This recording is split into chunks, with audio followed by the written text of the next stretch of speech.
कहानी है एक चोर कौए की। एक बार एक राज्य था।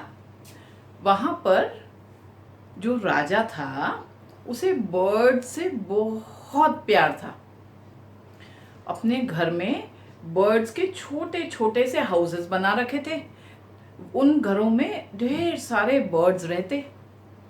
इसी तरह उसके सारे राज्य में लोगों ने भी अपने अपने घरों में छोटे छोटे से घर बर्ड्स के लिए बना दिए थे। उन घरों में सभी लोग रोज बर्ड्स के लिए खाना रखते, उनके लिए पानी रखते। बर्ड्स बड़े ही खुशी से वहाँ पर रहते थे। लेकिन बर्ड्स भी हमेशा ध्यान रखते कि वो कभी भी लोगों को परेशान ना करें, गंदगी ना करें। अब एक पिजन था जो कि राजा के घर के अंदर रहता था।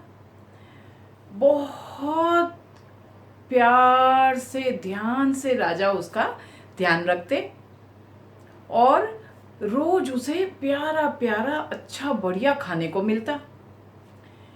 लेकिन वो कभी भी किसी को परेशान नहीं करता था।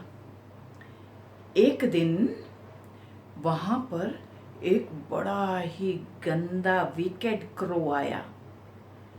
जब उसने देखा कि ये पिजन इतने आराम में राजा के घर के अंदर, महल के अंदर मजे से रह रहा है, उसे बड़ी जलन हुई।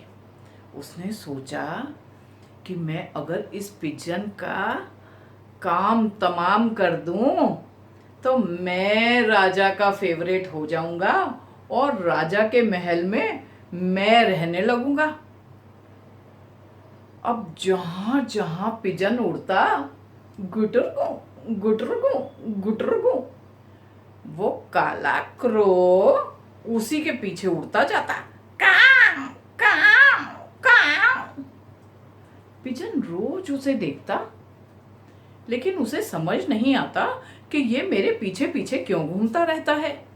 आखिर एक दिन पिजन ने क्रो से पूछा, ओ क्रो भैया, तुम सारे दिन मेरे पीछे पीछे क्यों उड़ते रहते हो? गुटरगू गुटरगू गुटरगू। तो क्रो कहने लगा, काव काव, मैं तो तुम्हारा बहुत बड़ा फैन हूँ। तुम तो बहुत ही अच्छे हो, इतने अच्छे अच्छे काम करते हो। मैं चाहता हूँ कि तुमसे थोड़ी अच्छी अच्छी चीजें सीख लूं, इसीलिए तुम्हारे पीछे पीछे आता रहता हूँ।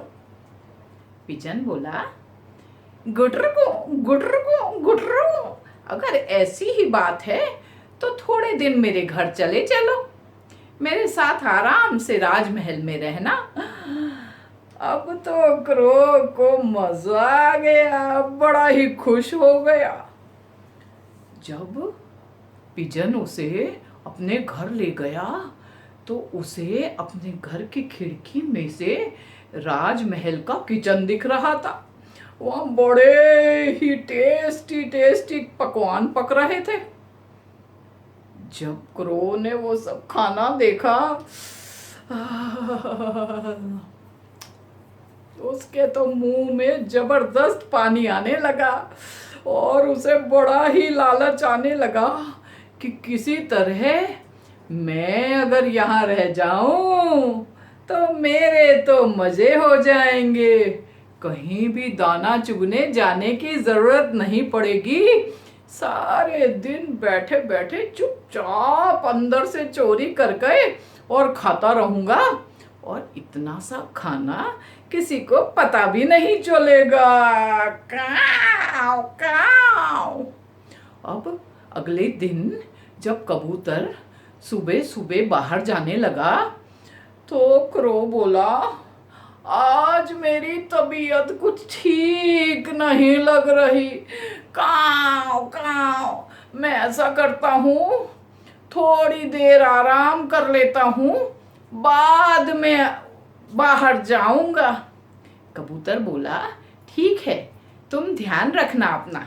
गुटरगू गुटरगू गुटरगू। जैसे ही कबूतर गया, क्रो उड़ते उड़ते रसोई में पहुंचा। किचन में एक बड़े भगोने में कुछ बड़ी ही टेस्टी टेस्टी खुशबू आ रही थी। उसने चोंच से भगोने का ढक्कन उठाने की कोशिश की, लेकिन जैसे ही ढक्कन उठाया, धड़ाम से ढक्कन नीचे गिर गया। और जैसे ही आवाज हुई, जो किचन वाला आदमी था, रसोइया, वो भागा भागा आया और उसने क्रो को जोर से पकड़ लिया। जब उसने देखा कि ये क्रो राजा के खाने में चोंच डालने की कोशिश कर रहा था, तो उसने क्रो के सारे पंख तोड़े और उसे बाहर फेंक दिया। इसीलिए बच्चों, हमेशा लालच का फल बहुत ही बुरा होता है और चोरी करना बहुत गंदी बात है। कभी भी कहीं से चोरी नहीं करनी चाहिए, चाहे वो बहुत छोटी चीज हो। कैसी लगी आपको ये कहानी?